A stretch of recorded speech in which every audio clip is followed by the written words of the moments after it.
అందుకే అన్నారు ఎవరు చేసే పని వాళ్ళే చెయ్యాలి అని.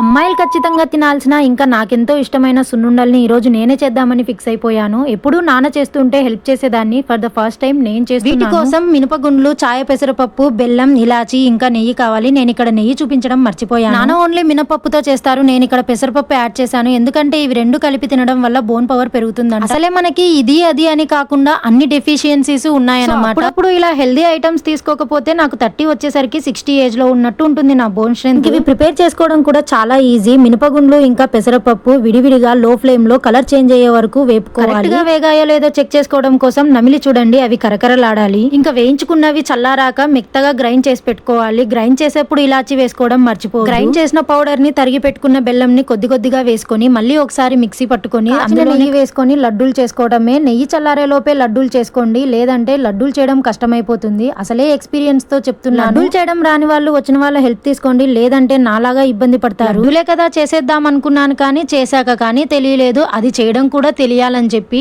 అందుకే అన్నారు ఎవరు చేసే పని వాళ్ళే చేయాలి అని. సగం పౌడర్ లడ్డూలు చేసేసరికి తల ప్రాణం తోక్కొచ్చింది. ఇంకా ఉన్న పౌడర్ వేస్ట్ చేయకుండా ఇంకో రెసిపీ చేద్దామని ఫిక్స్ అయ్యాను. చేశాక ఖచ్చితంగా వీడియో పోస్ట్ చేస్తాను. సో అదండి ఇవాల్టి సున్నుండల కష్టాలు. ఈ వీడియో నచ్చినట్టయితే లైక్ చేయండి. ఇంకా ఇలాంటి వీడియోస్ కోసం పేజ్ ని ఫాలో చేయడం అస్సలు మర్చిపోవద్దు.